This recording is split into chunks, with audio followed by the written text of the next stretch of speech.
Good afternoon. Welcome to our Ocarina webinar. My name is Fabrice Plemiul. I'm an IT consultant with Artix. In normal day life, I work with Ocarina and with Puppet, and today I'm going to show you how to do patch and release management with Ocarina. First of all, I want to tell something about us, about ourselves. So what do we do at Artix? So our main goal is to make life easier in data centers. So this basically means automation. Central to that, of course, is deployment and lifecycle management of virtual machines. But we don't only do that. We also support customers in running their container infrastructures, for example, Apache Kafka, SUSE Cars, Docker, Red Hat OpenShift, Rancher, or also Kubernetes. But we also assist customers in running configuration management tools as a general, mainly Puppet, Ansible, and SaltStack. But today our main point will be Ocarina. And the first question, of course, which arises is, why do we need to automate at all? So basically, everybody knows that it's required some effort to manually install several servers. So if you have to install a couple of servers, this is a task which can take some time. Automation speeds up deployment a lot. It is a very repetitive task, so you have to do the same steps over and over again, and sometimes you might do tiny mistakes. So automation doesn't only speed up deployments, but it also increases stability. And in addition to that, you achieve reproducibility because every step which has to be performed is hard-coded and will be repeated in the same way. With automation, you can also orchestrate the services. So when your server has been deployed, you can just configure everything that all servers are running as you require them. So it means then everything has run through, your server is ready to be used. Last but not least, automation enables you to do to obtain self-service. So if you have to order a service different department via ticket or similar, it can take hours, maybe days, until the service delivered and it is ready for you.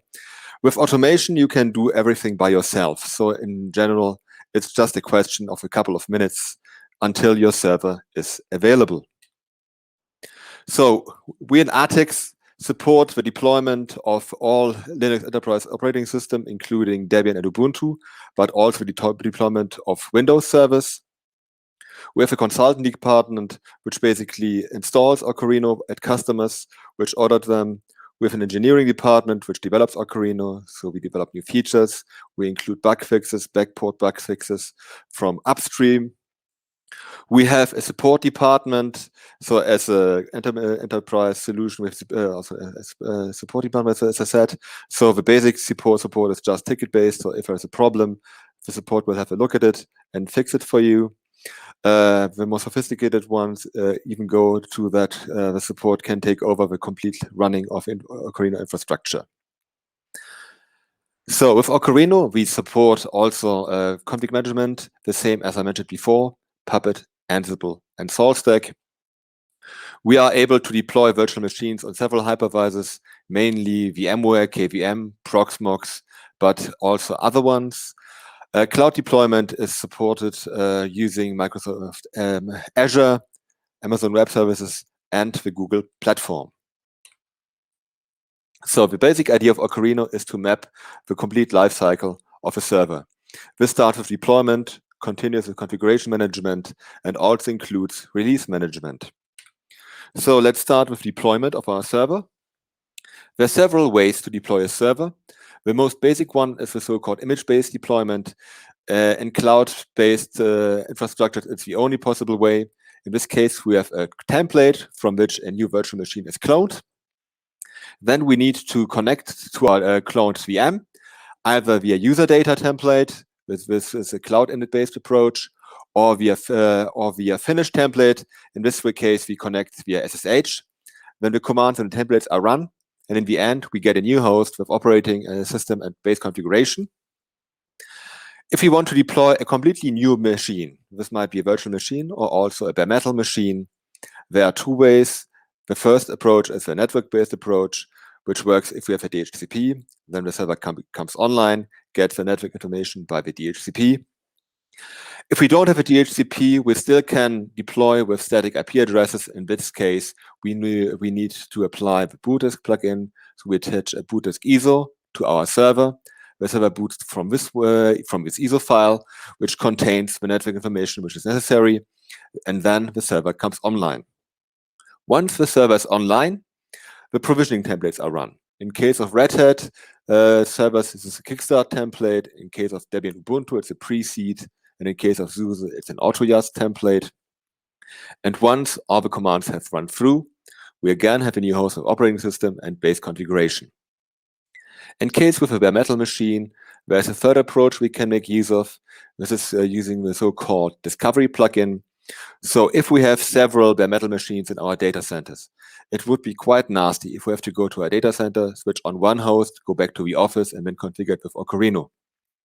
For that, we have the discovery plugin. So it's an ISO file which is attached to servers which show up in the configured network. So this means we can go to our data center, we can switch on all the bare metal machines we want to discover. Once we go back to Ocarina, we will see all the metal machines which have been configured to do that will show up in a list discovered hosts and can from there be deployed as a normal service like before. We can even automate by given parameters that the deployment is triggered automatically. So as I said, we support deployment with VMware, Overt, Proxmox, KVM, and for the cloud, the Google Cloud Platform, Microsoft Azure, and Amazon Web Services.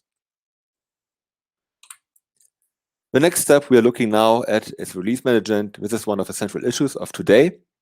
To do release management, we are able to synchronize our repositories on Ocarina. This means we can create a repository on Ocarina mirroring the upstream mirrors. And we are synchronized there, and from there they can be attached to our servers. In addition, we are ingesting security errata information for our templates. Normally, errata are only available for enterprise Linux systems, so this means Red Hat, Oracle, and SLES. For those of you who are not familiar with the concept of an erratum is basically like a package insert of a medicament. It tells you if a package is affected by a CVE, by a bug fix, or by an enhancement. So the erratum tells you what package is affected in what version, and to what version do we need to upgrade the package to close the issue. So for our customers, we are also able to provide errata information for CentOS 7. The Debian Ubuntu world in principle did not even know the concept of an erratum. We therefore created a so-called errata parser, parsing all the security repositories for Debian Ubuntu, and are in this way able to also provide errata information for Debian and Ubuntu.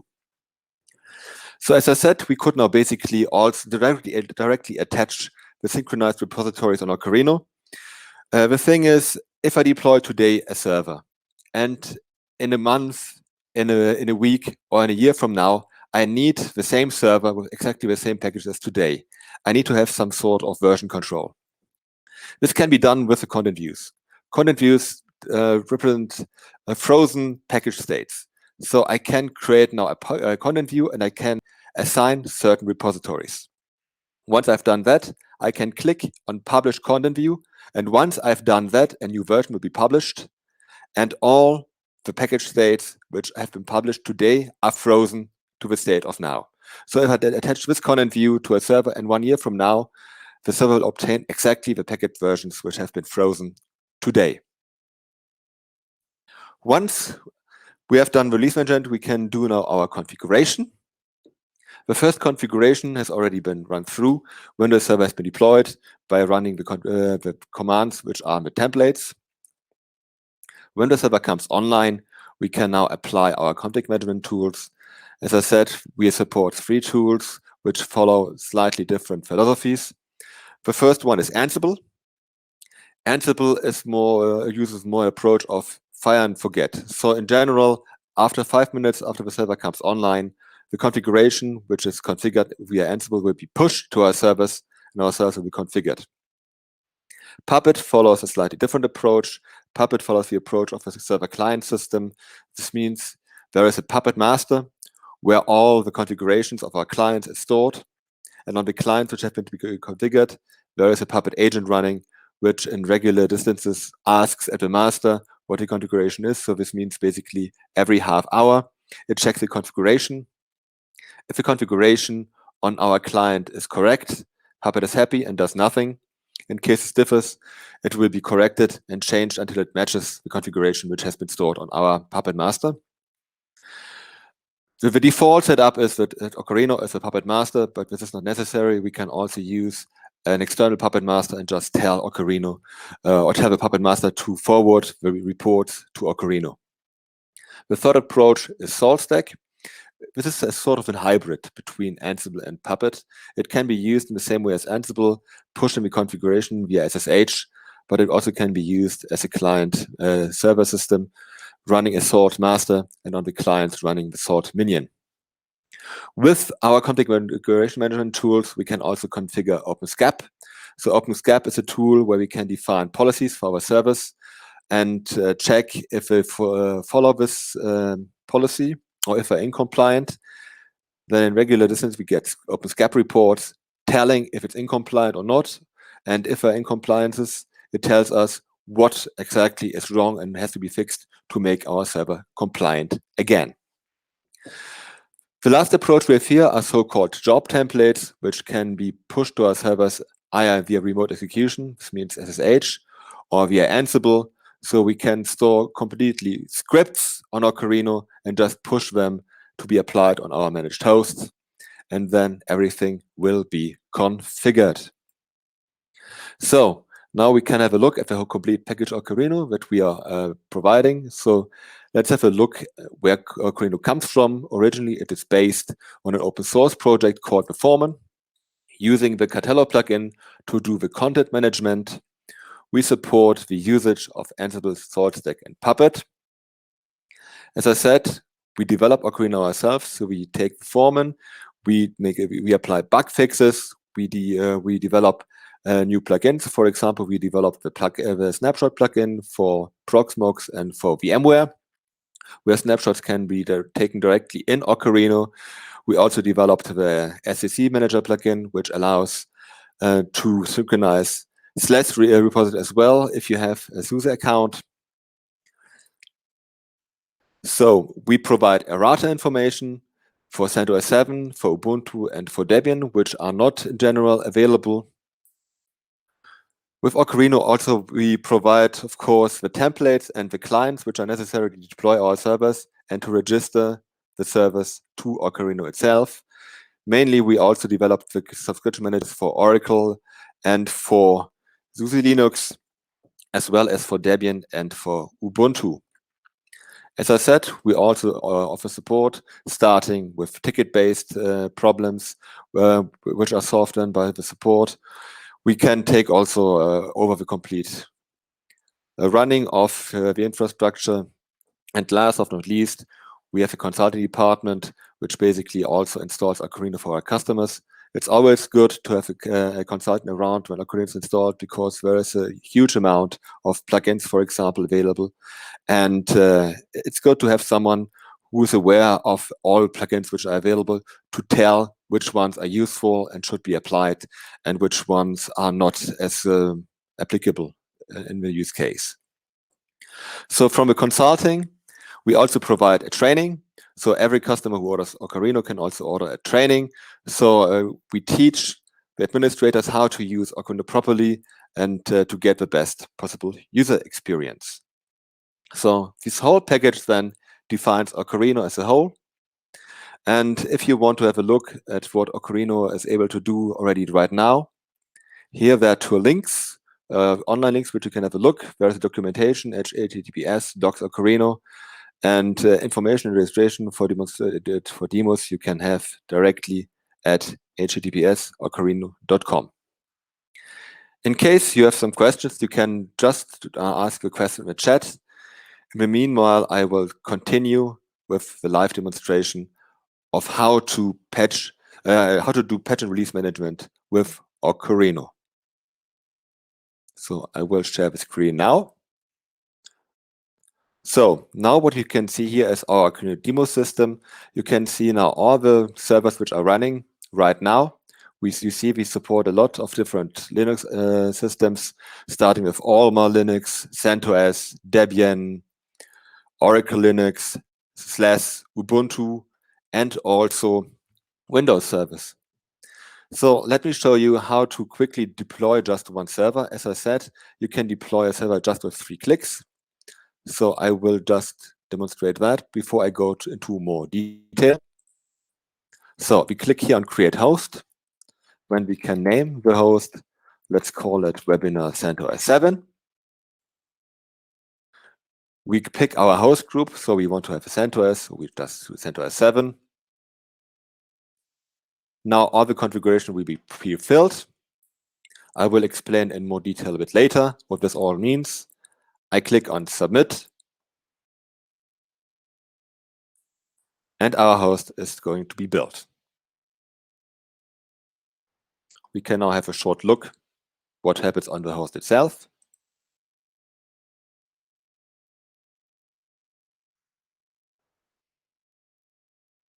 We have to wait a second until the connection is done. And we see here the deployment has started. So in the meanwhile, let's have a look what we can see about our host. So in this host, we cannot see that much at the moment because it has not been deployed yet. We see the status is still is okay, but the build state is now in pending installation.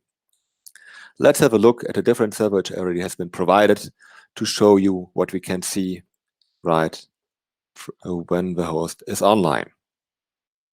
So let's get back to our main list. We look at our server here. So you see the first we see here is our main status. You can see that we have an error status, which is done on purpose. The main status is just a summary of all the status we have down here. And we can see here the error status comes from that we have a security errata installable for our server. But let's just go from up to down to see what we can see. So we see the server is compliant, it has been built. The last configuration one said we had no changes. The last execution one was successful. We see with security errata. We'll have more detail into that in a few minutes. We see it has been fully subscribed, and we see there is no reason to that the server needs to be rebuilt. So let's have a look what is configured on this host. For that, we go to Content. So we can now see here the overview. For our server, we have 11 security errata available, 20 bug fixes, and 2 enhancements. We see we have several lifecycle environments available on Ocarina. The basic idea of lifecycles is the following, because many companies have several lifecycles. The simplest ones are development, testing, and production. So this means if there is a development department, we have a development environment where new packages are developed.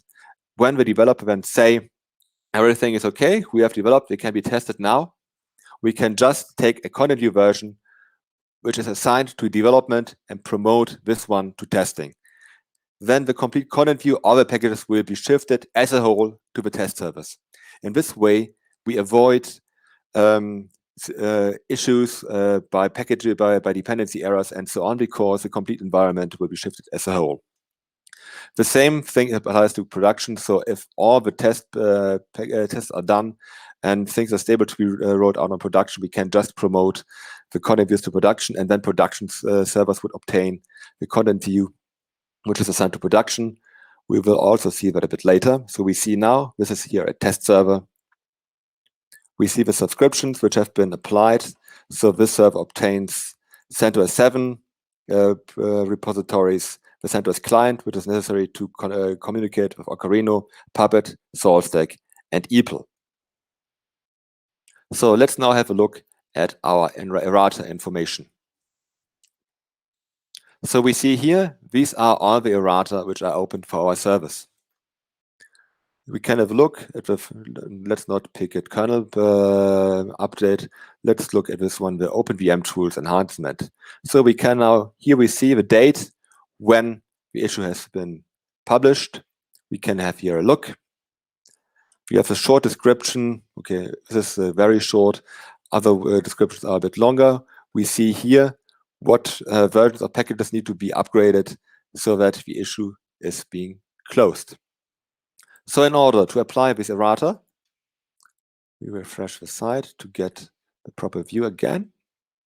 We just click On the errata, we want to apply. So let's pick those two, the OpenVM tools and the glib bug fix. We click on apply selected, and then the errata will be applied via remote execution. If we now click here on the server name, we can see what actually happens on the shell of our server. So we see the yum action. We see we have here an upgrade of these packages here. We wait a second until the yum action has run through, updating the package. Package has been updated. Now information is being back uploaded to Ocarina to see so that the new package state is available. Has run through. We have an access state of 0, which is good. And we see here everything was successful. Now we can go back to our errata side, refresh the site, and we see that the errata are no longer listed. So we can also have a look at the packages which are available or already installed on our server. So we see here the complete list of installed packages. So let's, for example, look if we have a version of htop installed. So apparently not. So let's install htop to see how it works. So we just go here to actions. We have here now several package actions we can apply. We can do a package install, update, remove, or group install and group remove as well. So let's just install htop. We click on perform. And then via remote execution, htop will be installed on our server.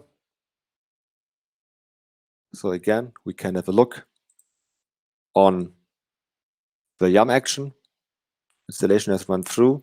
Now the tracer profile is being uploaded again. Everything went fine. We can go back to our list here.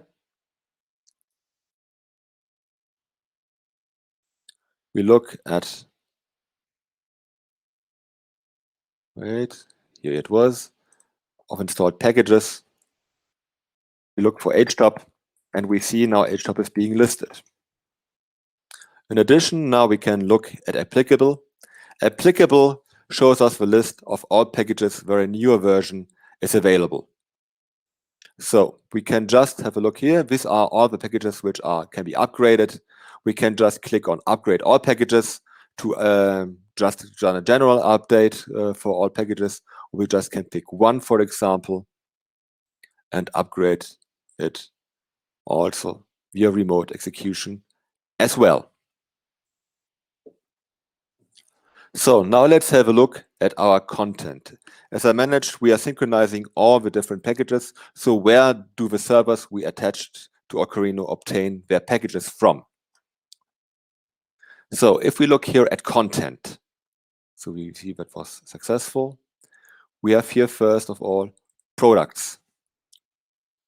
A product is a sort of summary, a placeholder for several repositories. In general, it's good to cluster repositories which are connected to each other in one repository. For example, let's have a look at CentOS 7. If we click here on CentOS 7, we'll see we have here 3 repositories: extras, OS, and updates. If we now click on our OS update, we can see we have here the upstream URL from which has been synchronized. We give the yum data, metadata information, and this basically is already enough. Once this has been done, we can just click on synchronize, and the packages will be downloaded and stored on Ocarina. We can do that not only for yum repositories, but also for Debian repositories. So let's have a short look on Debian repositories as well. So let's scroll down once the site has reloaded. Let's try to refresh it.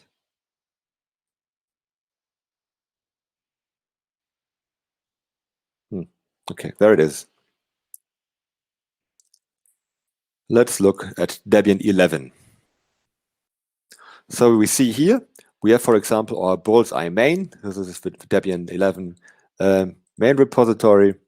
So we see here again, we give our upstream URL. We define release, which is being used Bullseye for Debian 11, the components main and architecture AMD 64. And with that, we are able to synchronize Debian repositories as well. It's always good to have the latest states of packages available on your Ocarina. Therefore, we can create so-called sync plans. So let's have a look at the sync plans. The sync plan defines the time when repositories are automatically synchronized. You can do that, for example, every day or every week if you don't need your updates that often, or if you need a specific schedule, you can also align a cron line. For example, we have now here our sync plan, which is being run nightly. So we see here has been defined that it runs every day at 0 o'clock. And we have here the products which have been assigned to the sync plan. Now, if we have a look at all our products over here, we'll see all the different sync plans which are assigned to our products. And you see it's good to spread your sync plan a bit, because if you are synchronizing all your repositories at once, you might run into an I/O problem either with your storage itself or with your connection to upstream. So as I said, it's good to also have so-called frozen states. So therefore, we have so-called content views. We see them here in content and content views. Wait a second, it has loaded. So let's have a look at the CentOS 7 content view. In this case now, we assigned all the repositories which are also available for CentOS itself. We go to YAM content, we go to repositories, and we have here a list of the repositories which have been attached. If you would like to attach further repositories, you can click on Add. And then you have a list of many different repositories which you can include further to the ones which are already included. So we can have a look at our version history. We see here the last version has been published on August 11th, before it has been on June 3rd. If we want to publish a new version with a package states as have been today, we just click on Publish New Version. We click on Save. And then we will obtain a new version, which will be available to all the servers which live in the environment library. And sometimes it might make sense to have several content views in order to update and to manage different products independent of each other.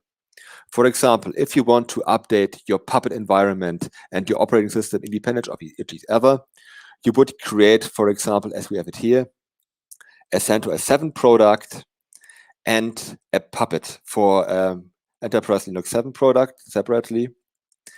Where is it? Here it is.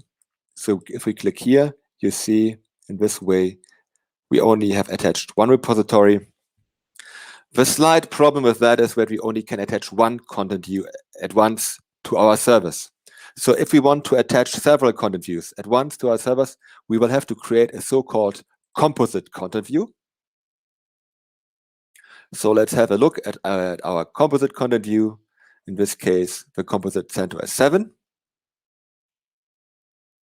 So we see again, we have here several versions, and we also see that in this case, we have assigned several environments further than library.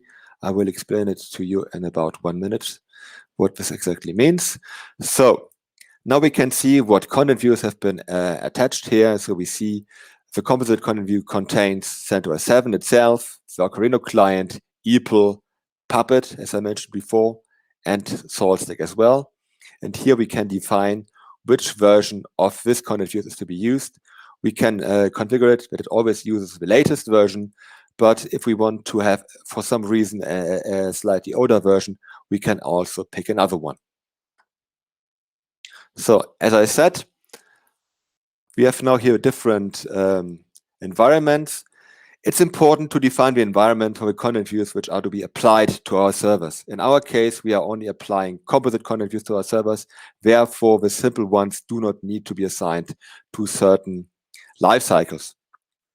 In this case, we see if we have a CentOS 7 production server, it will be attached to the version of a composite CentOS 7 content view, which is assigned to production. So this means this server sees the version 6.0. A test server would obtain the testing version, which is the version 7.0, and the development server would see all the packages which have been published in the version 8.0. So if I now say all the packages in 7.0 which have been tested, they are stable, they are good, they can be used for a production server. I would just click here on promote. I see here now my lifecycle path. I click on production and I click on promote version. Now the complete version 7.0 will be moved to production. So this means all the production servers, once this promotion is done, will no longer be connected to version 6.0, but to version 7.0. So let's have now a look at the special cases we have. So I showed you how to create a standard, a normal repository. In case of Red Hat and of SLES, it's slightly different because for these operating systems, you need a subscription. So in case of Red Hat, we just go here to content and we look here at subscription. To be able to synchronize Red Hat repositories, we will have to obtain a so-called Red Hat manifest at the Red Hat web page. We have to download it, and then we go here to manage manifest. We can choose the file and upload it to Ocarina. This is something which takes about 1 or 2 minutes. And once this has been done, we can have a look here at content. We look at Red Hat repositories. And then here, we will have a list of all Red Hat subscriptions which are available for us. We can pick them. And once we pick them, they will show up here as enabled and will be automatically created in our product list. All we have to do then is just to synchronize them and to assign a sync plan. So let's have a short look on our Red Hat repositories, and we can see here, we have now here all the Red Hat repositories which we have enabled. In case of SUSE, we provide the so-called SCC Manager plugin, the SUSE Customer Center. So we look here to SUSE subscriptions. So we can click here on Add SCC Account. We give a name, how it's going to be called in Ocarina. We provide the login credentials, login name and password, and then we can test connection, and on Submit, we just create the account itself. So basically this then looks like this here. Once we have done that, we can click here on the right arrow. We click on Synchronize. Ocarina will connect to the customer center and then synchronize and figure out what products are available according to your subscription. So if we now click on Select Products, we will obtain a list of all the products which are available for us. So you see here, these are all the products which are provided by SUSE according to your subscription. So if we want to create a new repository which is not already in Ocarina, we can just pick one here. So we see here, for example, SUSE Linux Enterprise Desktop for 15SP1. So we click here, we check the box, we scroll down, we click on Submit, and now the product is going to be created. So let's have a look at products.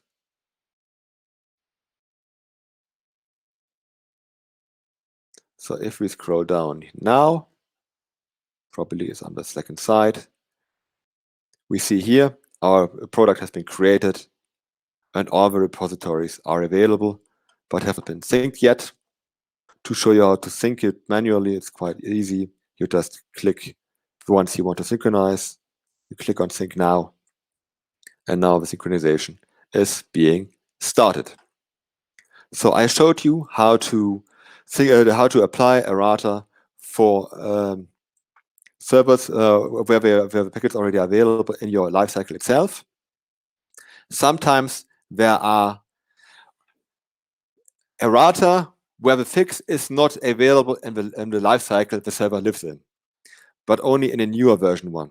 So how can we apply an erratum without having to promote the complete content view and prematurely assign packages which have not been fully tested yet? So let's go back to our CentOS server so we can see the freshly deployed server from before is online. Now we have a look at this one. We go to content. We see here now at the moment, if we click here on errata, it displays us all the errata which is available in our lifecycle. We can go to the library sync content. In this case, we see also all the errata which are only available to also available in the fresh sync lifecycle without being assigned to a content view. If you want to apply that once, we can have a look here now at content. We can have a look now at errata. Now we will have a look at all the errata which are available as a general in Ocarina. We can filter them in applicable. So installable means we can install them right away because we are in the correct lifecycle. Applicable means there is an erratum available, but it's not installable yet because it's not in the lifecycle.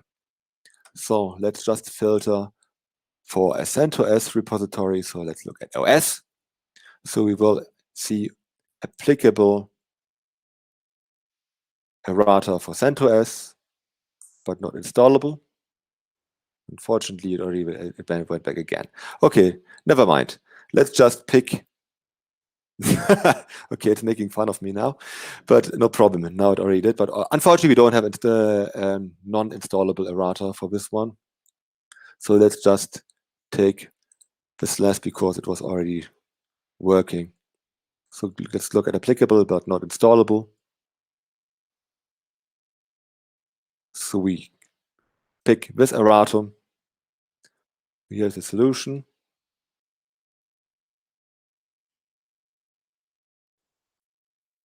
Filter again. So we checkbox it. We click on apply errata. When it tells us what servers are affected by this erratum, let's only apply it to one host. We click here. We click to next. So it says this needs to be updated. We click on apply errata to content host immediately after publishing. This means that the erratum will be applied to our servers once the task has been done. In this case, now we are performing a so-called incremental update of our content view. This means we are only pulling the packages into the content view version, which are necessary to close the erratum. This means the newer version of the package and the dependencies is required. In this case, we will not publish a version 11.0, but we will publish a version 10.1 based on 10. We click on confirm. And now we will see that first, this content view will be published in an incremental update. And then afterwards, the erratum will be applied to our host. So we see incremental update is running. So let's get back to our content view. This was a /12 FSP5. So let's have a look at our /12 SP5. And we see here the version 10.1 is being published and the environment testing has been shifted to the new one so that all test servers will obtain content views which contain the solution for this erratum. So let's get back to our deployed host and have a final overview about what is available as well. So we had our webinar CentOS 7. So as I said, we are able to apply several config management tools. I promised you to explain what parameters could be set. For that, we defined a so-called host group, which is basically a template of all parameters which are being set. So let's have a look at CentOS 7, because that's the one which we deployed. So we have here the name of our host group. We have a lifecycle environment to which our servers to be assigned, the content view which is going to be attached, the content source, which in our case Ocarina. This means there are the repositories where the server is getting its packages from. We have the Puppet environment production. We tell what is our compute resource. In this case, is our vCenter. We have a compute profile, which basically defines our hardware. So how much memory, what storage, and how many processors we want to have it. We can override the default over here when deploying a server. Here we define our Puppet master. We can define our salt master as well if we have one. Here we can assign salt states which are to be applied on our servers. We can assign Ansible roles which are to be assigned to our servers, and here Puppet classes as well. You don't only have to use a single config management tool. You can use several at once if you like to do, or none at all if you don't want to. Here we define our network configuration. Here we have the parameters for operating system. We define the architecture, the operating system, the installation medium from it is going to be installed, the partition table, and PXE loader. And here we can define additional parameters in it for our host. There are several levels where we can define our parameters. We can do it globally, so they are valid for all the hosts which are attached to Ocarina, but we can also attach it just to operating systems, so that only hosts of a certain operating systems do obtain these parameters, host groups, or even subnets. We have now here our location organization, which are defined up here. So this basically means if you have several departments and you don't want that one department can see and configure servers of a different department, we can assign them to different organizations so that one department only can see its own servers, not the other ones. Location is a different separation of servers. For example, if you have different data centers, you can just assign them to different locations just to sort them and to have separate layers defined in Ocarina. And here we have our activation key, which defines when a server is subscribed to Ocarina, which repositories are going to be assigned. So let's get back here to our server. So we already saw before that you triggered updates and so on with remote execution. If we click here, we can trigger several things. We can just trigger a Puppet run to run once. We can trigger a salt run for once. We can trigger all the Ansible roles to be run. If you go here to schedule remote job, we can do more general things.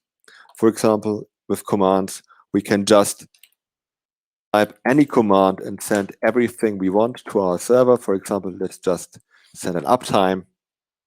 So we'll see it will be sent to our server. If you now look what happened here, you will see that it just displays how long the server is already running, and we see the server came online about 16 minutes ago. So let's scroll back. So we see we can also run Ansible commands or Ansible roles. We can do all the package actions you saw before or also here. For example, do package action, and now we can install, update, or remove packages. That's the same thing we saw before in the content management of our host directly.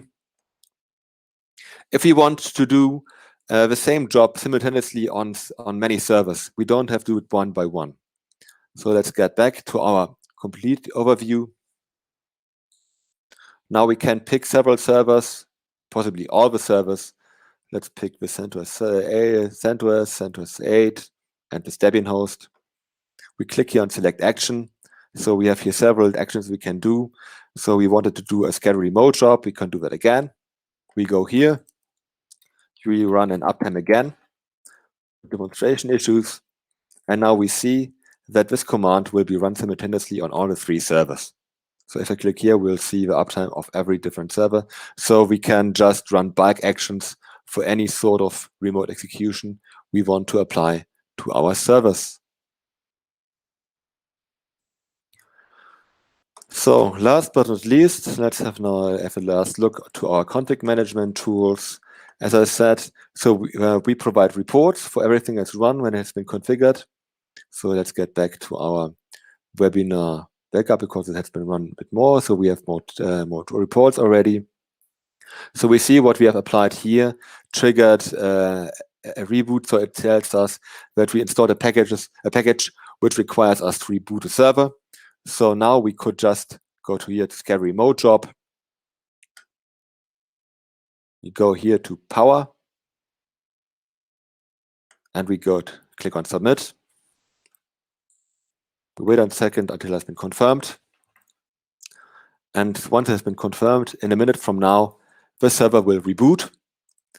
And once the traces have been uploaded, it will realize it's been rebooted and there is no reboot or restart required.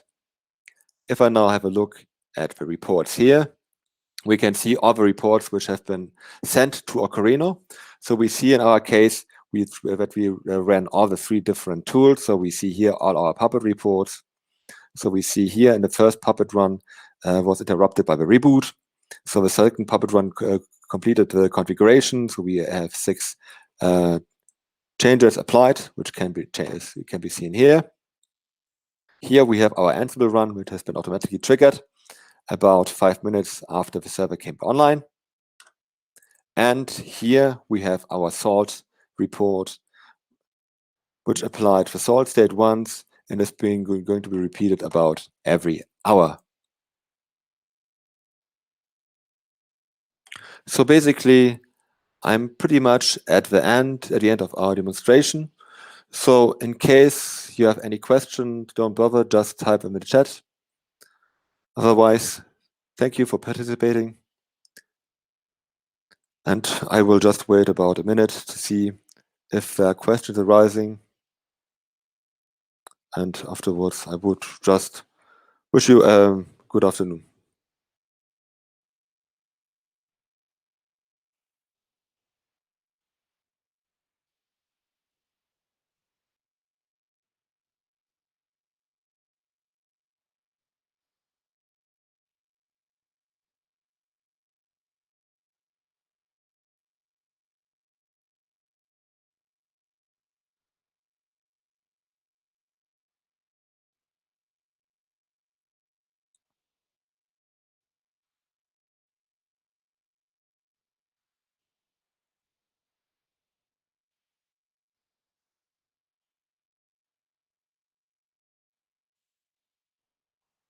So apparently there are no urgent questions. So again, thank you for joining and participating in our webinar, and have a nice day. Thank you and bye-bye.